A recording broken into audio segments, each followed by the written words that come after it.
Bonjour à tous, bienvenue sur la chaîne YouTube Mécanique Sportive, c'est Nicolas et aujourd'hui je vous présente la Mercedes classe E dans une version hybride rechargeable. Donc aujourd'hui on a la E300 DE, DE pour diesel. Donc Mercedes c'est les seuls à faire ça, du diesel plus de l'hybride rechargeable.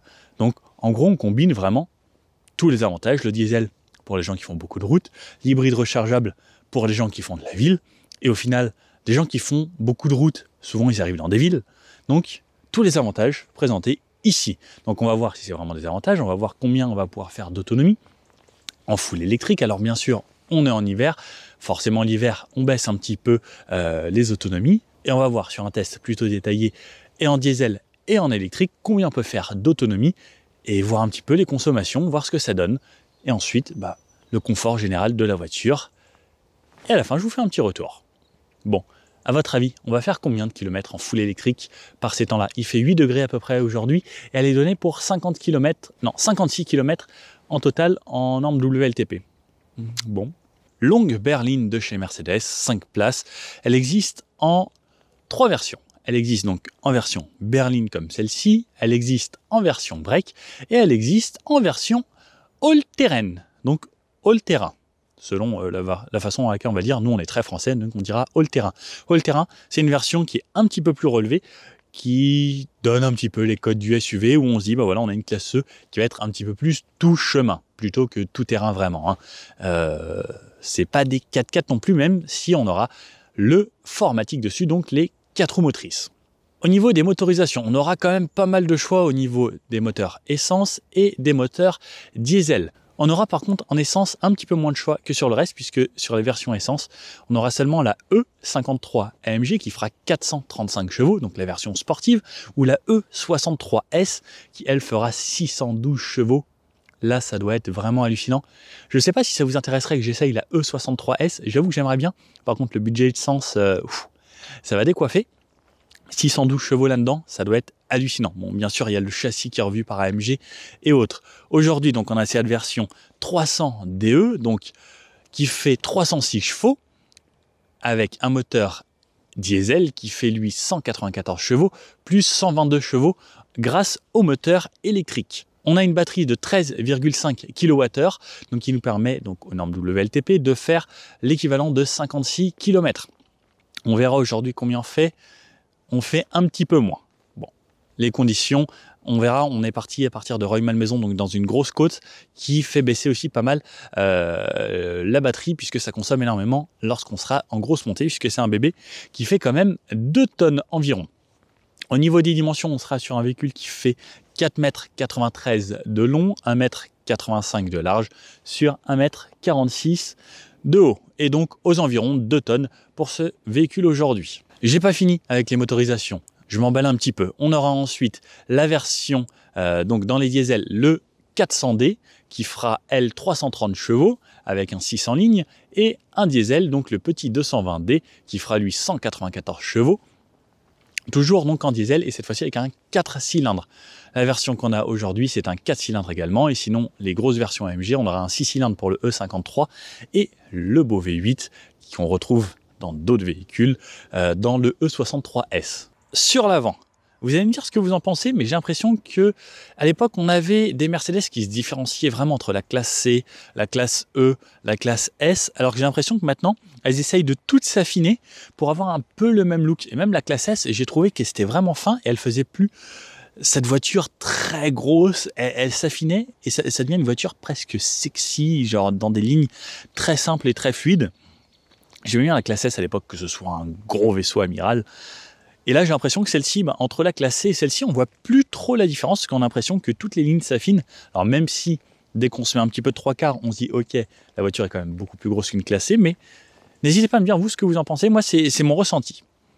Sur l'avant, donc on a des lignes fortes ici sur le capot, donc celle-ci qui part du coin de la calandre, qui vient se finir là-haut, donc dans les montants, et ensuite là, plus une petite ligne au centre, chez Mercedes aime bien, donc avec le logo ici, donc plus d'étoiles, l'étoile est réservée seulement à la classe S, il me semble, je crois qu'on ne peut pas l'avoir sur d'autres que la classe S. Donc ce capot un petit peu bombé, et ici ces deux rainures, en fait on a ces deux bombages ici que l'on voit vraiment lorsqu'on est conducteur, et ça donne l'impression d'avoir ces petits capots de moteur où il y a un petit peu plus de puissance, souvent où c'est des gros moteurs comme le V8, comme la E63S par exemple. On a les feux multibeam, donc les multibeam c'est des LED à l'intérieur qui vont détourer les véhicules lorsqu'on est de nuit. Donc on a bien sûr l'éclairage automatique, les pleins phares automatiques, et ensuite donc la voiture, lorsqu'on va suivre quelqu'un, elle va éclairer en plein phare partout, sauf elle va détourer la voiture que l'on suit. Pareil, dès qu'on va croiser quelqu'un, on va voir les petites LED tac tac tac s'éteindre lorsqu'on sera en face. Je vais essayer de vous faire une vidéo de nuit pour vous montrer tout ça selon le trafic qu'on aura. Le gros logo Mercedes ici qui intègre toutes les aides à la conduite, donc ça c'est le gros capteur pour les aides ACC. Une petite caméra là, on a des caméras pareilles sous les rétroviseurs pour avoir une vue 360 degrés, une calandre simple, donc comme je dis, qui ressemble à pas mal d'autres voitures, et ensuite c'est peint quasiment partout sur la calandre. On a les radars ici, donc pour le parking, une lame qui est peinte en noir également, et des entrées d'air ici. Donc on a des petits volets qui s'ouvrent et qui se ferment sur ces versions maintenant pour gagner en aérodynamique, puisque Mercedes, on le sait, ils aiment bien travailler sur l'efficience également, donc des petits volets qui se ferment. Version spécifique à la E, ici c'est des entrées d'air qui viennent se terminer dans les arches de roue pour pareil aider à l'aérodynamique et au CX. Donc l'air s'infiltre ici, donc plutôt que de stopper et créer une résistance ici, l'air vient s'engouffrer là et il va dans les arches de roue.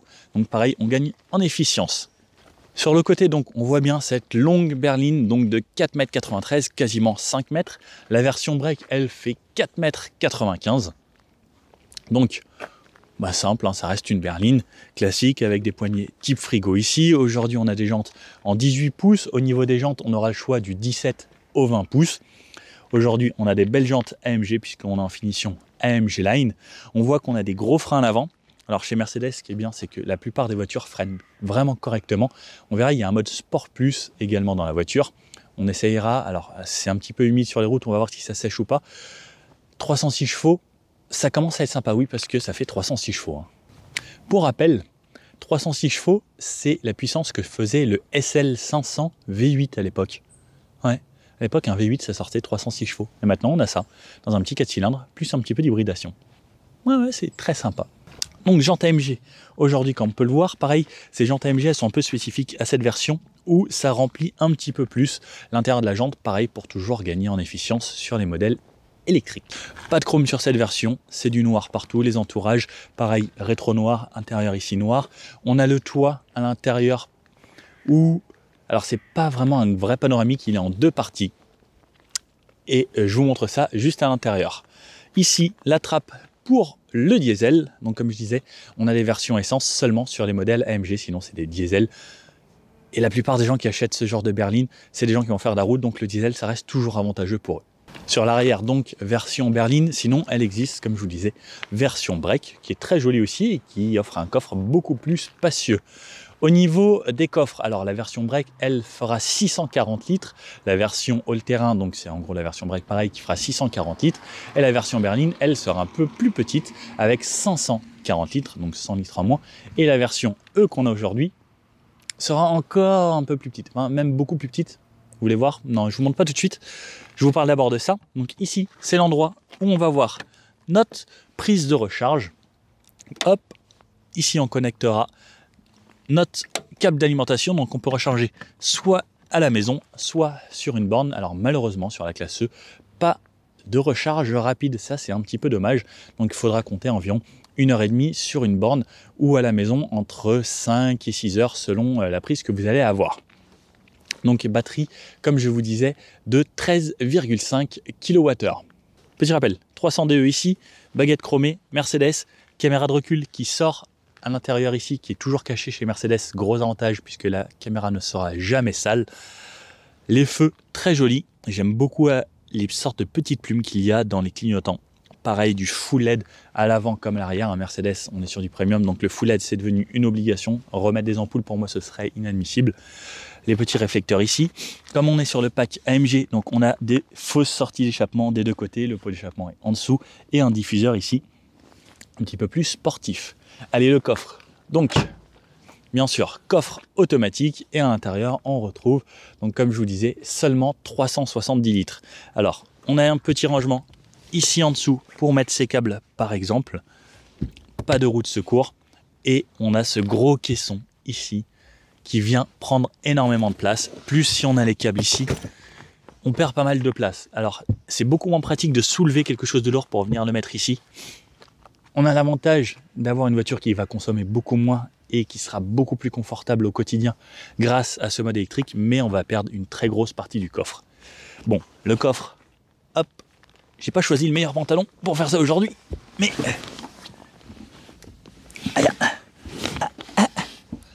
voilà, je peux quand même rentrer dedans. Il y a de la place. Hop. Mais c'est vrai que ce serait moins pratique qu'un coffre totalement à plat. Bon allez, je vous montre l'intérieur et il est vraiment sublime aujourd'hui. Les places arrière. Donc ça va être un des endroits préférés des gens normalement, même si moi, je vous avoue que je préférais conducteur. Et alors, je viens me glisser à l'intérieur ici. Alors, j'ai de la place pour les genoux, je rentre dans cet intérieur donc marron, très joli, full cuir. Plus il y a encore cette odeur de neuf, même s'il a 10 000 km la voiture Mercedes, ça a cette petite odeur que j'adore. Alors dans ces sièges, je rentre, je suis bien installé, c'est confortable, on sent que c'est spacieux. Alors par contre, moi je conduis bas et j'ai pas énormément de place sous les pieds là. Ça c'est un petit peu dommage. Si je veux avancer un petit peu mes jambes, il faudrait que le siège soit plus remonté comme celui du passager par exemple, pour que j'ai un peu plus d'espace en dessous. Sinon, au niveau de la tête, je ne touche pas là-haut, donc moi je fais 1m80 m. Si vous êtes un poil plus grand, non ça va aller puisqu'on est un peu glissé en arrière. Par contre je rentre dans un environnement vraiment luxueux, du vrai bois ici, la sono Burmester très bien travaillée, du cuir, des surpiqûres en bas. C'est pareil, il y a du cuir qui est appliqué sur le plastique. On a juste du plastique à l'intérieur des vides-poches là. Vraiment très sympa. Des LED qui parcourent là, dans la poignée, dans les rangements, sous mes pieds. L'ambiance lumineuse à bord d'une Mercedes, c'est extraordinaire. C'est ce que vous retrouverez chez aucune autre marque. C'est vraiment une ambiance zen selon les couleurs que vous voulez vous mettre, selon l'intérieur que vous allez choisir. Moi je trouve que de la couleur comme ça change vraiment et ça apporte quelque chose en plus. Les couleurs crème ou quelque chose de plus lumineux que du noir, je trouve que c'est vraiment beaucoup mieux dans un habitacle. Comme je vous disais, donc le toit qui est divisé en deux parties. On a la première partie donc à l'avant qui est ouvrante et cette petite partie qui est là pour amener un petit peu plus de lumière. Alors c'est dommage que ce soit pas tout le long, ça aurait été vraiment beaucoup plus agréable. Alors Mercedes, si vous m'écoutez, pour la prochaine, un toit totalement panoramique, ce serait vraiment magnifique. On a les sièges fixation Isofix Top Leather, donc sur les deux sièges sur les côtés. Ici, j'ai mon accoudoir, donc hop. Donc comme chez Mercedes, on garde les porte-gobelets qui sont à l'avant, qui ne nous dérangent pas ici au niveau du coude. Et là, j'ai un petit rangement où je peux mettre des stylos ou autres pour les enfants, des petites choses ou mon téléphone ou autre à l'intérieur, juste ici. Pas de trappe à ski, mais lorsque je suis comme ça, vraiment, je suis comme un ministre à l'arrière. Surtout si vous mettez de ce côté-là, que vous avancez. Ce siège, vous êtes VTC, vous prenez ça, les gens seront vraiment bluffés quand ils vont entrer dans votre voiture, dire ok, c'est une très belle voiture. Si vous voulez un peu plus, classe S. Classe S, là, vous allez... Waouh. Hop, gros tunnel ici, puisque la voiture existe en 4 roues motrices, donc en 4matic. 4matic, c'est 4 roues motrices. Donc, tunnel central ici. Hop, donc il faut bien l'enjamber ici. Alors, lorsque je suis là, pareil, au niveau de la tête, je ne touche pas, des sièges un poil moins confortables et je sens les rainures, donc des bombages des deux autres sur les côtés. Je peux faire un bout de trajet ici, même faire 200 km, ça se passera plutôt bien. J'ai de l'espace, les gens sur les côtés auront de l'espace. Là, le cuir va vraiment jusqu'à la porte des entourages, c'est vraiment très bien fini. Bah, je suis vraiment pas mal et la vision que j'ai ici, Oh, c'est tellement beau. J'ai de la luminosité. Grâce à ça, bien sûr, on peut refermer donc les deux rideaux. On est pas mal. Ici, on a des pochettes donc en cuir avec des élastiques qui permettent de refermer ainsi. Donc c'est plus joli que juste des poches, je trouve. On peut donc ensuite mettre pas mal de choses. On pourra mettre 6 ou 7 magazines sans problème. À l'arrière, on a la clim Trizone. Donc pareil, avec mes petits aérateurs ici, je peux régler ma température et la puissance. Ici, j'ai ce qui ressemble à l'époque à des tiroirs où on mettait nos cendres de cigarettes, mais j'ai la prise allume-cigare ici et 2 ports USB-C pour pouvoir recharger tablette, téléphone ou autre. Bon, voilà pour l'arrière, je vous montre l'avant, où à l'avant c'est vraiment magnifique. Allez, et je vous emmène maintenant à l'avant, cet endroit délicieux pour le conducteur. Alors regardez déjà l'accueil que l'on a, donc ces sièges. Regardez le rembourrage qu'on a ici. Donc ça, vous allez vraiment être très très bien maintenu. Regardez, ça fait vraiment la taille de ma main. Vous n'allez pas bouger à l'intérieur. Je vous montre la porte pendant qu'on est ici, plus pratique. Donc les réglages de siège, mémorisation sur 3 positions. Là on a du vrai bois, du cuir surpiqué, les LED ici à l'intérieur, les LED dans l'ouverture de la poignée, des LED ici à l'intérieur, l'ouverture, la poignée de porte, du cuir, pareil, cuir partout, très belle finition. De quoi ouvrir le coffre ici à distance, un porte-gobelet là. Et cette belle poignée, pareil, tout en cuir, on voit que les finitions sont au top. Donc, je vais me chercher ma porte.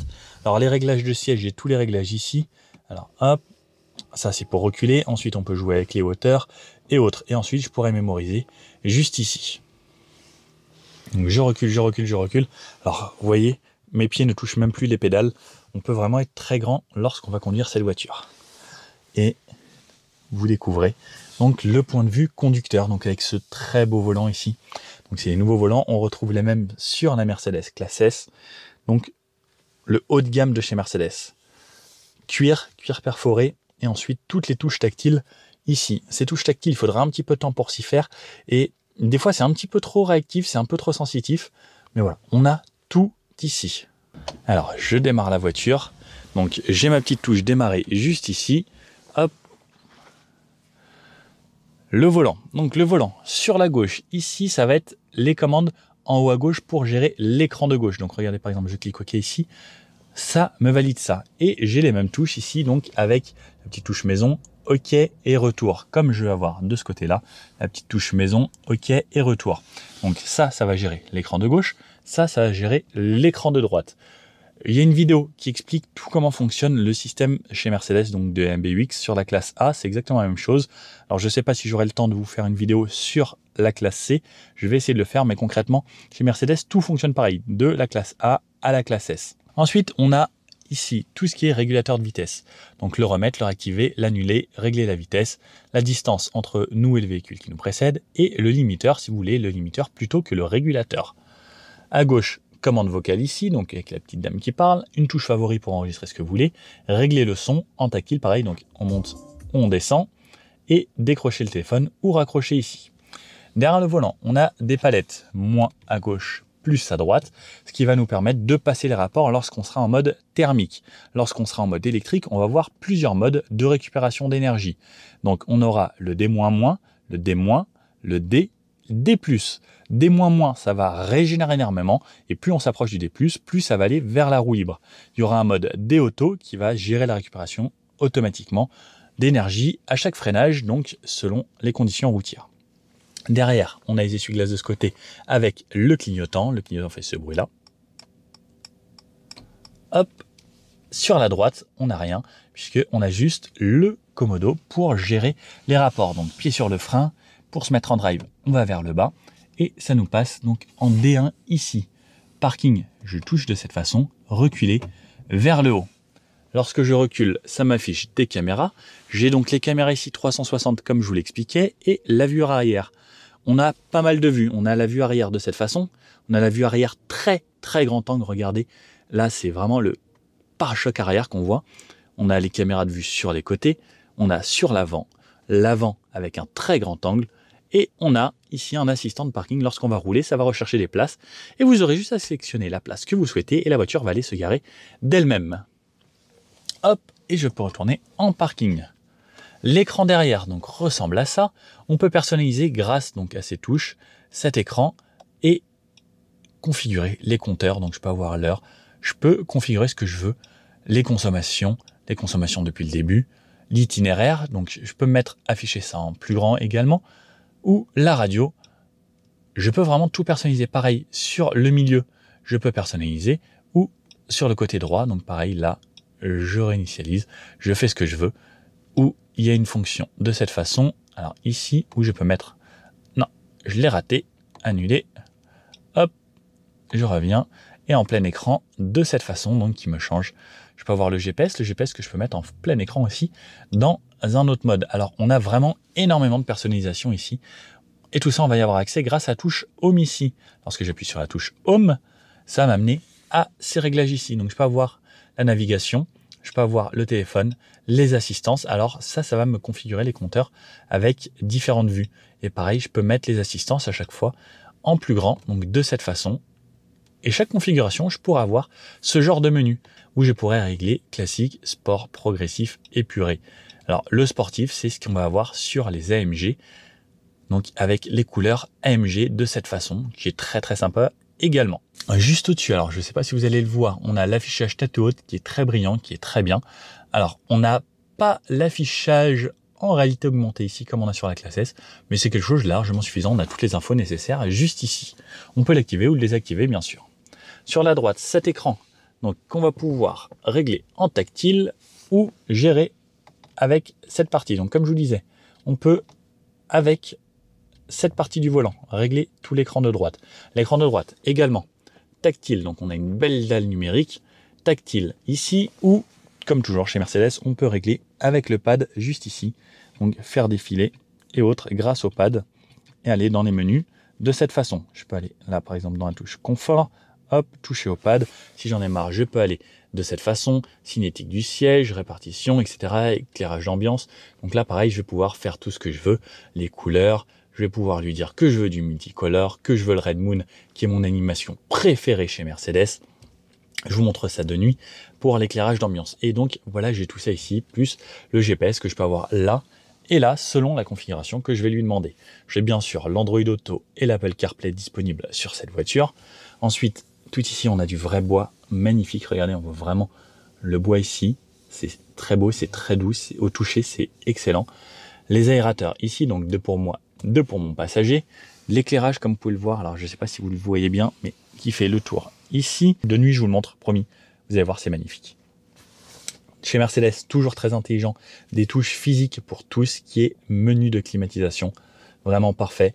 Hop, si je clique sur menu, j'ai ma climatisation qui s'affiche ici instantanément et je peux retourner là où j'étais avant. Des raccourcis, téléphone, navigation, radio, raccourcis vers les réglages de la voiture, ça c'est pratique. Donc là, hop, vous pouvez activer ici et vous avez accès rapide à l'ESP, au centrage de voix, au bip de parking, à la conduite automatique et à l'affichage tête haute. Ensuite, les assistances, détection de panneaux, etc. Tout ça, le véhicule, l'éclairage. Donc on a plein de raccourcis à cet endroit-là. Donc ça c'est bien pratique d'avoir cette touche ici. Une touche favori, vous pouvez enregistrer ce que vous voulez et le warning. Ensuite regardez cette belle partie tout en bois également. Enfin, ça se voit qu'on est dans une voiture premium, c'est vraiment luxueux. On ouvre ici, on a à l'intérieur le chargeur par induction à cet endroit-là. Alors le téléphone, il faut vraiment le glisser ici. Donc une fois qu'il est là, on n'y touche plus. On a le câble pour l'Android Auto ou l'Apple CarPlay et double porte-gobelet ici. Et quand c'est fermé, enfin c'est quand même vraiment beaucoup plus beau. Ici, donc le pad comme je l'expliquais, là on va régler nos Dynamic Select. Donc je vous montre de tout en haut. On a le mode individuel qui va pouvoir être personnalisé lui. Donc dans le mode individuel, on va pouvoir personnaliser l'entraînement. Donc ça c'est le moteur, la suspension, confort, sport, sport plus. La direction également, l'ESP, ça c'est pour le mode individuel. Ensuite, lorsqu'on va passer en mode sport plus, tout se met en sport plus, moteur, suspension, volant et l'ESP. Donc la voiture va être plus permissive lorsqu'on va être en mode sport plus. Hop, je pas configuré. Ensuite, on a le mode sport. Donc le mode sport qui va être juste sport, pas sport plus, ça va vraiment pousser à l'extrême. Le mode confort qui passe tout en mode confort. Le mode électrique qui va passer la voiture en full électrique lorsque vous avez de la batterie. Donc là, on n'a plus de batterie, on le voit, il reste 0 km. Et on est en essence, enfin en diesel, il me reste 677 km d'autonomie. Le mode électrique, donc je peux pas. Le mode batterie level qui, lui, le batterie level va vous permettre ici de conserver la batterie plus longtemps. Donc par exemple, vous avez la batterie pleine, vous voulez que lorsque vous arrivez à destination, votre batterie soit pleine, ça va consommer de l'essence.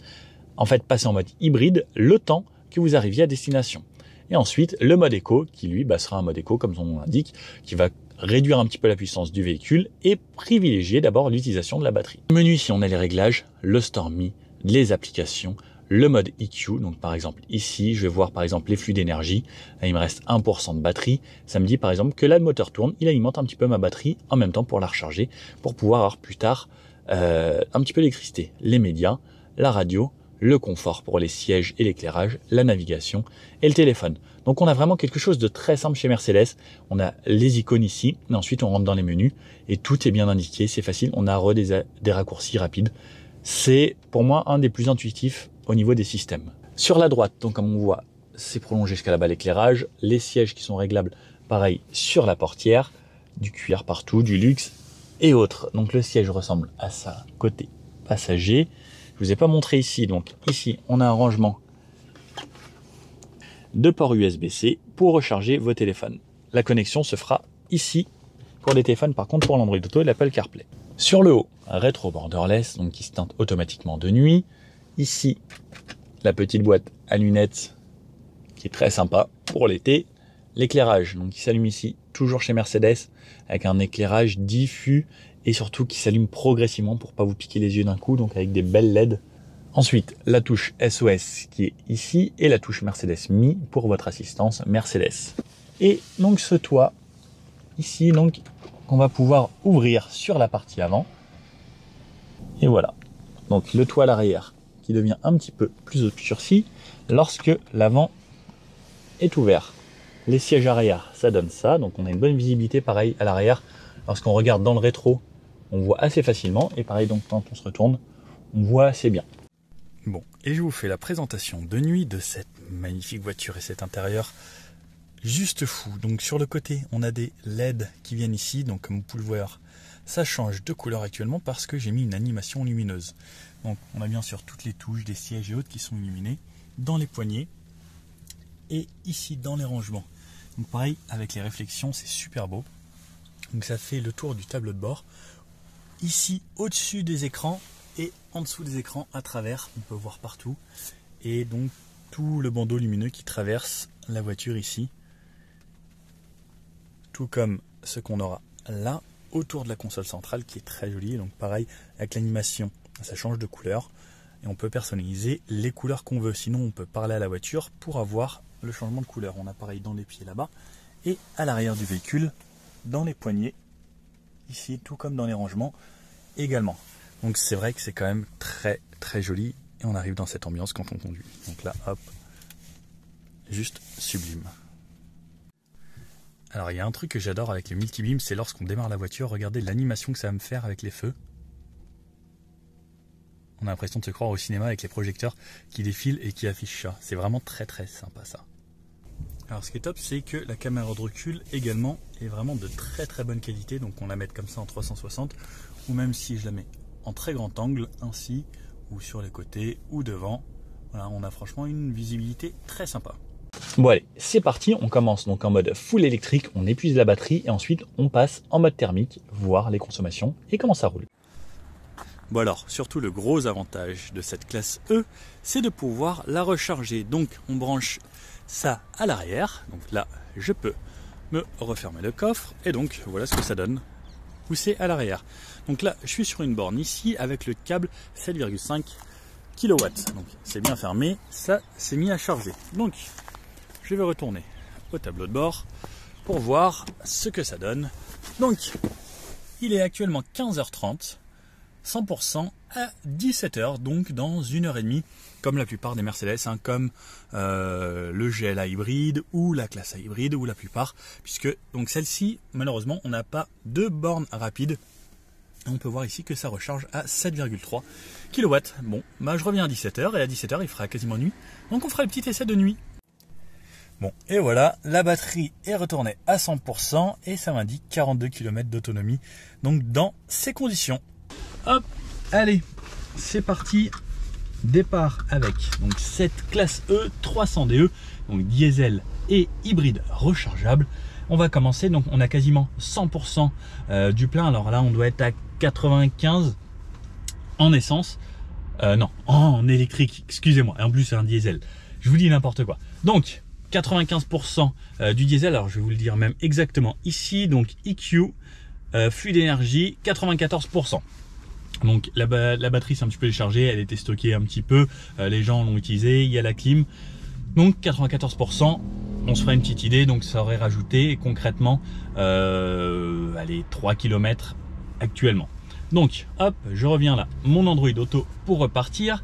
La voiture est démarrée, donc pas vraiment démarrée, donc j'appuie ici, ce qui m'affiche vraiment le tout et ça me tire la ceinture pour me mettre en sécurité.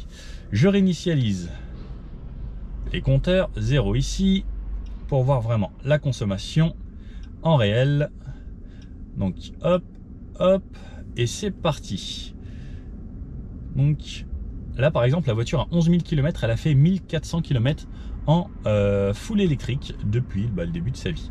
Donc le but moi c'est que ça va être de voir ce que ça donne en full électrique et ensuite en diesel. Bon, le diesel on sait que les consommations sont vraiment très cool. Drive. Donc là, hop, je baisse un peu le débit d'air. Et c'est parti. Dans le confort et le mode full électrique. Donc je vais bien préciser ici que je vais être en full électrique. Donc comme je disais, donc on a le batterie level, électrique, confort, sport, sport plus ou individuel. On va pas se mettre le sport plus. Même si c'est tentant avec 306 chevaux d'aller titiller un petit peu la pédale. Bon, alors. J'ai un affichage tableau très lumineux, ça c'est bien, moi j'aime bien que ça ressorte bien. Alors pareil, lorsqu'on va démarrer le moteur, il ne va pas s'allumer instantanément. Quand il se démarre, il chauffe un tout petit peu, après il se rééteint. J'ai bien sûr toutes mes aides à la conduite sur cette voiture, sur ce volant ici. Et en électrique, on a vraiment tout ce confort du silence. Et qu'est-ce que c'est calme. Donc l'avantage de l'hybride rechargeable, c'est qu'on peut rouler 100% électrique. C'est annoncé pour 56 km dans les conditions optimales, donc WLTP. Donc en gros au printemps, vous faites de la ville, 56 km, on va y arriver. Là, il fait 8 degrés dehors. Donc le chauffage, ça pompe énormément en fait sur les batteries. Ça, c'est vraiment le problème qu'il y a encore. C'est que ça consomme pas mal d'énergie de chauffer une grosse résistance, quoi. Ou les pompes à chaleur, ça consomme quand même pas mal. Par contre, l'avantage avec l'électrique, c'est qu'on a vraiment ce confort d'utilisation et ce répondant, en fait, c'est vraiment instantané. Dès qu'on touche la pédale, on sent que la voiture y va de suite. Et puis, on n'a pas de vibration, on n'entend pas du tout le moteur ou quoi que ce soit. Donc, c'est quand même un vrai plus pour moi d'avoir de l'électrique, surtout avec ce genre de belle voiture. Vous faites de la ville, je trouve ça idéal d'être en électrique. Et comme on consomme 0, c'est vraiment un gros plus. C'est une diesel, mais ça reste quand même une critère 1, puisqu'on a ce côté hybride rechargeable. Qu'est-ce que j'adore quand on va à l'arrêt et qu'il n'y a pas du tout de bruit, que c'est le calme, c'est un tel plaisir. Bon. Et là on a la S400D en version limousine qu'on avait essayé sur la chaîne. Bon, comme vous voyez, là je touche à rien, j'ai toutes mes aides à la conduite, la voiture conduit toute seule, cette classe S. Juste magnifique. Et je vous avoue qu'elle me manque, la classe S. Si vous avez les moyens, c'est vraiment au-dessus de la classe E encore. Mais c'est extraordinaire. Je vous dis pas que ça, c'est pas déjà extraordinaire, c'est déjà très bien. On est toujours dans la même ambiance, mais la classe S, c'est le summum. C'est encore plus insonorisé, c'est encore plus calme, c'est encore plus doux. Les sièges à l'arrière, regardez la vidéo vraiment. J'étais comme en première classe dans l'avion. Enfin, les sièges qui s'inclinaient, les sièges massants. On avait tout, on avait des télés, des tablettes pour contrôler les télés, c'était hallucinant. Alors, ce qu'il faut savoir aussi, c'est que, pareil, en électrique comme en essence, lorsqu'on est en montée, ça va consommer beaucoup plus. Donc là, par exemple, je suis passé à 26 km d'autonomie, alors que j'en ai fait que 4 km depuis tout à l'heure. Parce que je suis en train de monter tout Rueil-Malmaison, donc je traverse toute la ville et c'est en pente comme ça. Donc la voiture force beaucoup plus. Concrètement, quand vous allez être en montée, ce sera l'équivalent de 3 km consommés pour 1 km réel. Ça va être comme en essence, on va être à 15 litres au 100 alors que sur du plat on serait à 5 litres au 100. Bon, sinon, comme on peut l'entendre là, écoutez, je suis à 50 km/h. C'est vraiment très calme, c'est agréable. J'ai la suspension pneumatique, c'est confortable. On n'entend quasiment aucun bruit. C'est relaxant. Il manque plus que les sièges massants et ce serait parfait. On est dans le calme, c'est agréable. On peut se mettre un bel opéra avec le Burmester, ce serait juste waouh. Bon, sinon au niveau de la reprise, juste en électrique, donc on a 112 chevaux il me semble en électrique, ce qui est correct hein, pour le quotidien. Donc si j'ai besoin d'accélérer, c'est suffisant. Alors ce sera pas waouh. Par contre, une fois que les deux moteurs sont activés, là ça va décoller. Mais c'est largement suffisant pour le quotidien et pour la ville. Donc en virage, pareil. On sent qu'on a une grande voiture, hein, la classe E, c'est pas une petite voiture, mais je suis tellement bien maintenu dans ces sièges. Allez, je bouge pas. Et ils sont tellement bien rembourrés ici, ça fait limite mon épaisseur ici. Et c'est vraiment parfait. En y allant un petit peu plus vite là dans un virage assez serré, on sent que ça tient bien la route. Hop. Et ensuite on va aller s'insérer sur l'autoroute et voir ce que ça donne. Donc toujours en full électrique. Alors à 90, on est toujours dans une voiture agréable. Ça roule sur la route comme un tapis volant. C'est super smooth.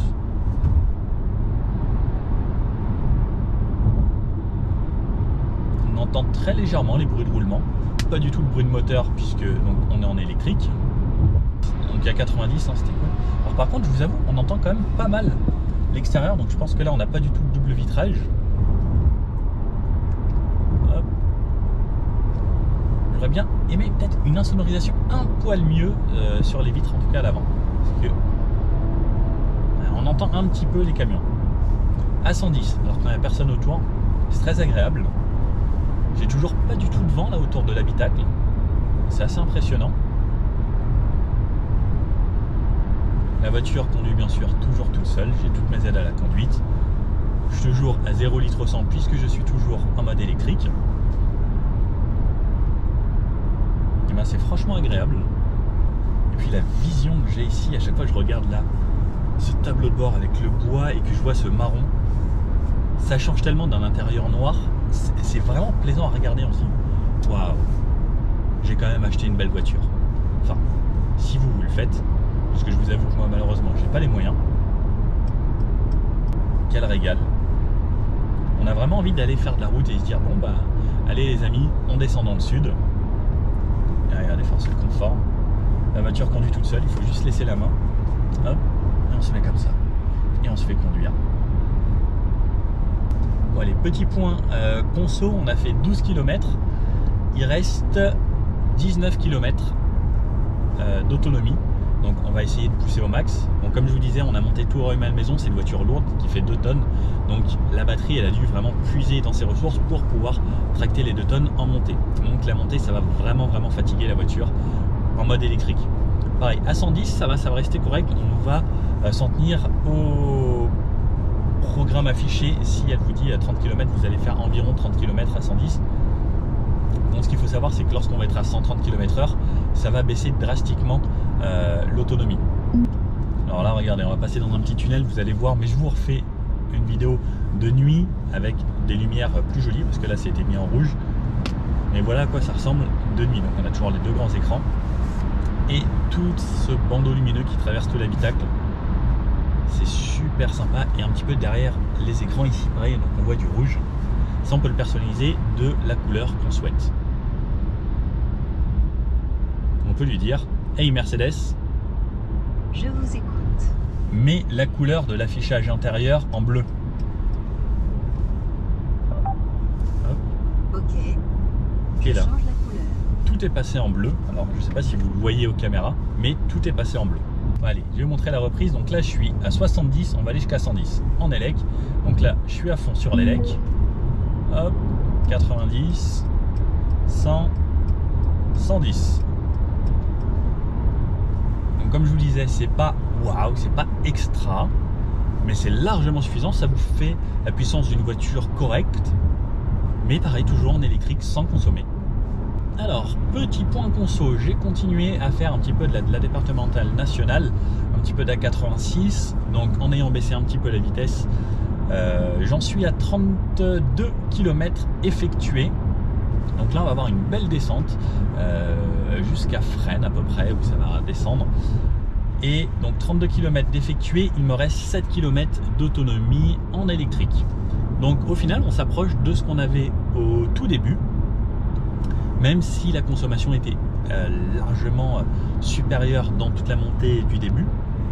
Mais on récupère selon la conduite qu'on va avoir. Donc ce qu'il faut savoir, c'est que l'électrique, le gros avantage, c'est surtout en ville et sur ce genre de petites routes, parce que même à la campagne, si vous habitez à la campagne, vous allez faire l'autonomie annoncée, puisque lorsque le véhicule est lancé, par exemple à 80, ça va consommer déjà beaucoup moins d'énergie que si on devait relancer ou à très haute vitesse avec le vent qui va freiner la voiture.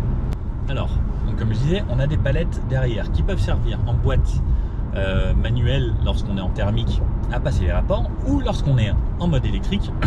Alors il faudra bien passer sur le mode électrique pour avoir la récupération d'énergie. Donc on a toujours le D+, le D qui récupère un peu, le D- et le D- chez Mercedes.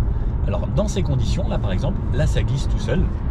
Eh bien l'idéal, c'est de se mettre en D+, et de garder le roue libre. Sur les routes où ça va bien rouler, les petites routes de campagne, nationales et autres, ce qui est bien, c'est d'anticiper avec de l'électrique. Donc là par exemple, je suis à 80, on a la limitation, et je laisse la voiture rouler sur son roue libre. Comme une voiture de 2 tonnes, il y a une forte inertie, donc elle va garder sa vitesse assez longtemps.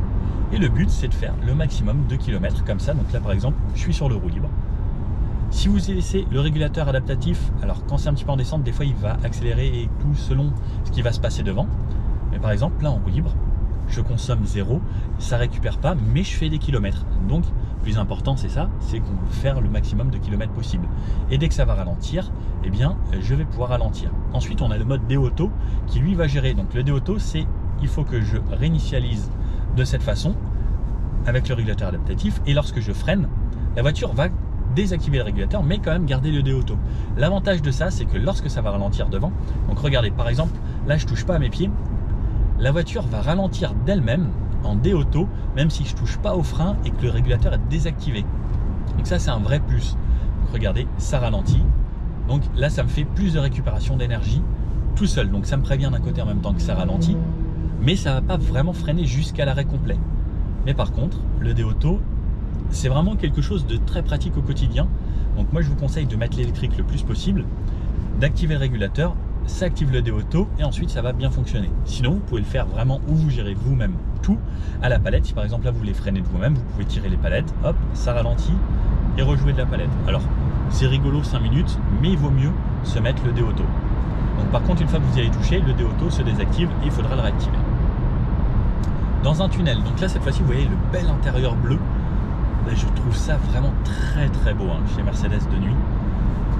Niveau insonorisation, alors, le fait qu'on ait un toit en verre, ça joue aussi un petit peu.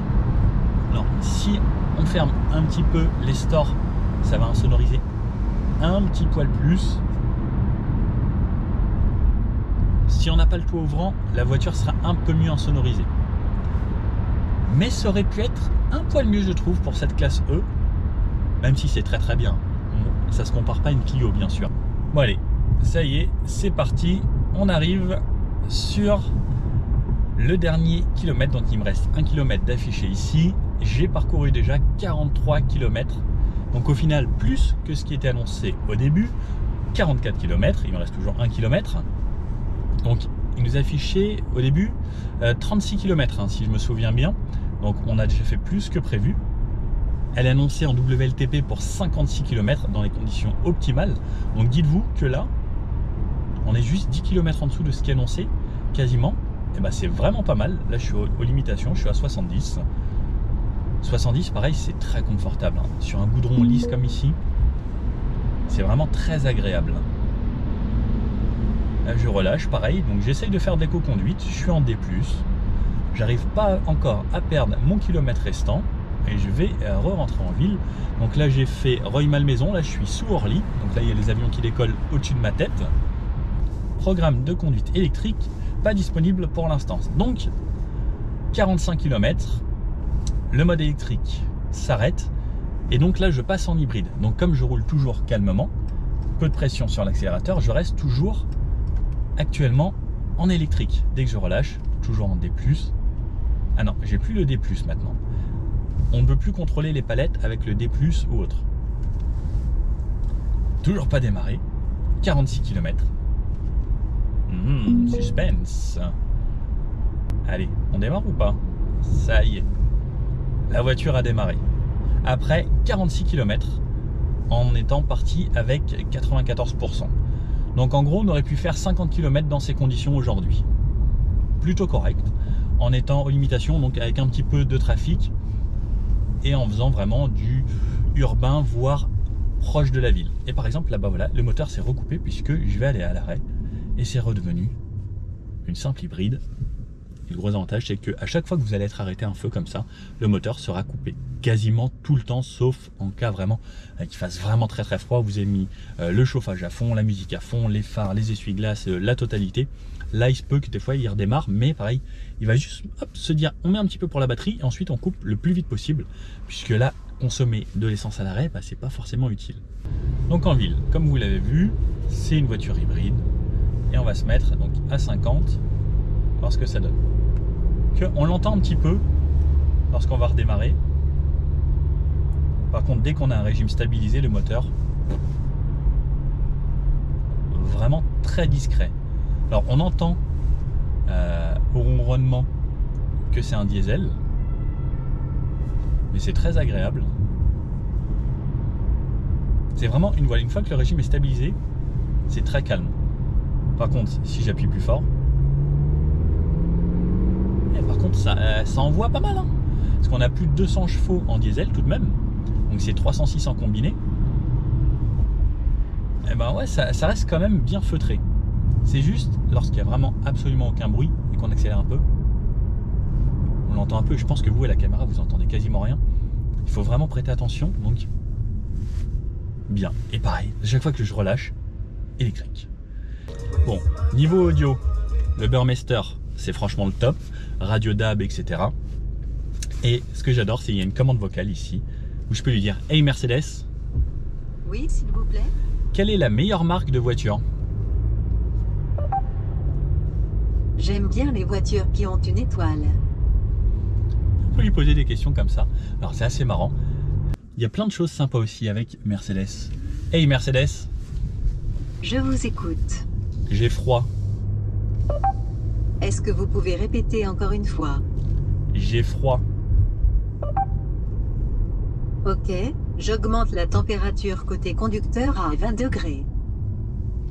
Donc c'est seulement côté conducteur. Elle ne le fait pas des deux côtés, puisque chacun a son micro dans l'habitacle pour savoir si c'est moi qui parle, le passager ou autre.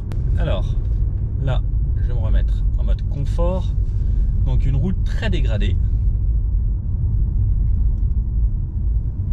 Qu'est-ce que ça va donner? Alors sur les dodanes, je vais passer bien au milieu comme ça. Bon, on sent qu'on est dans une voiture premium au niveau de l'amorti.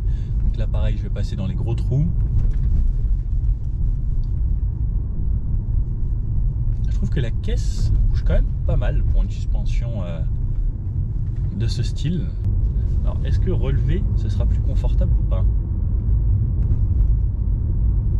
Ça paraît être à peu près pareil, c'est juste que la voiture se positionne un petit peu plus haut. Wow, c'est dingue la direction, la précision. Ok. Et donc si je rebaisse, ok. Wow, la précision du train avant, c'est impressionnant. On va aller se faire un petit bout aussi en dynamique, mais vraiment pas mal, hein. Allez, on sort de la ville. Donc toujours en hybride maintenant, et on va aller se mettre à 70. Allez, 70, hop. Donc comme je disais, on entend un poil le moteur lorsqu'on va aller se mettre à une certaine vitesse. Et ensuite, une fois qu'on a un régime stabilisé, c'est vraiment très discret. Donc on l'entend un petit peu, donc ça change du mode électrique, parce que le mode électrique on s'y fait vraiment très très vite, c'est très calme, il n'y a rien du tout. Et là on entend un petit peu la présence de ce diesel. Donc on n'est pas dans les tours, je suis à moins de 1500 tours minute. Mais on garde pareil, donc toujours ce confort. Comme je disais, donc là j'ai coupé la musique parce que je suis obligé de vous parler sans musique. Dès qu'on a un petit peu de musique, en fait, on fait totalement oublier et on profite. Et comme la sono et la Burmester, c'est exceptionnel niveau sonore. Vous mettiez Deezer, Spotify avec votre téléphone ou autre, bah c'est vraiment très agréable. Alors là, gros dodan. Alors j'aime bien la façon où ça filtre les dodanes, etc. Donc au final c'est une voiture confortable, mais qui sur certains défauts, on sent que la voiture bouge un petit peu trop. Alors, il y a une petite option assez marrante chez Mercedes, c'est ça. C'est lorsque vous arrivez à un feu, pour ne pas que vous ayez à regarder trop loin, vous arrêtez un petit peu avant le feu, vous avez une caméra juste ici qui va vous montrer le feu, s'il est rouge ou s'il est vert. Comme ça vous avez juste à regarder l'écran plutôt que de lever la tête ou autre. Alors on arrive à mon petit rond-point test tenue de route, et comme je disais tout à l'heure, c'est la direction, déjà elle est hyper précise. Là je suis en mode éco et je sens que la voiture je l'emmène où je veux déjà. Alors elle n'est pas ultra précise dès le début, mais une fois qu'on est dedans, stop. Ah la vache, la tenue de route.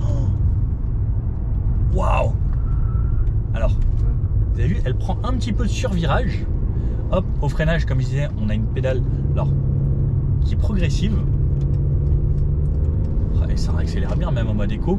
Le freinage, alors c'est très progressif sur le début. Et si on a besoin, alors c'est assez spécial parce que comme on a de la récupération électrique, et entre le vrai freinage et ça, il va falloir appuyer assez fort pour qu'on ait un freinage puissant. Par contre, une fois qu'on va bien appuyer, ça va bien marcher. Donc là j'étais en mode éco, on va passer en mode sport plus. Alors la voiture tombe des rapports et waouh! Ah ouais, les 306 chevaux ils sont instantanés. Ah c'est assez bluffant. Et regardez, je peux lâcher le volant. En fait je suis tellement bien maintenu ici. Ah ouais, ça pousse très fort. Le freinage, donc ouais, il faut bien appuyer sur la pédale si on veut vraiment s'arrêter. Ah oui, ça y va vraiment bien. Et on a une super tenue de route, c'est assez impressionnant. Et l'avant, un léger sous-virage. Je suis agréablement surpris, franchement. Et la direction, alors en mode sport, sport plus, donc elle devient un peu plus lourde. Et surtout, elle devient beaucoup plus précise et beaucoup plus réactive. Donc là, par exemple, là, je tourne, hop. Waouh! Et les 306 chevaux. Ouh là là, la vitesse. Heureusement qu'il n'y a personne, mais... ouais, ça pousse quand même bien. Je vais vous faire un petit 0 à 100 tout à l'heure, là, sur une petite route de campagne. Allez, sur un tout petit rond-point, on va pareil tester. Ouais, ça se débrouille quand même vraiment bien. On a une bonne tenue de route, très léger sous virage, mais c'est normal. Et moi, je suis bluffé. Le châssis de cette Mercedes, il est plus sportif que certaines autres voitures qui se veulent à caractère un peu sportif. La direction top, donc elle m'emmène vraiment où je veux. Et là, on va aller donc sur l'autoroute. Allez, je m'insère tranquillement. Ici, c'est 90, donc je me mets mon régulateur, hop, de 10 en 10, 90. Aide à la conduite, 90, c'est parti, je me fais conduire. Donc, centrage de voie, régulateur adaptatif, la totalité, le package au top. 90, donc alors je suis en 7ème vitesse. On a eu des boîtes 9 rapports sur ces voitures. Comparé à quand on est en électrique, on entend légèrement le bruit du moteur, très léger. Ensuite, là on est sur un goudron plutôt propre, pas de voiture autour de moi, c'est calme. Quand il y a un petit peu de voiture, donc on entend légèrement les voitures des autres. Comme je disais, ça pourrait être un poil mieux sonorisé. Alors le tounou, là c'est parce que je touchais plus le volant. 110 km/h.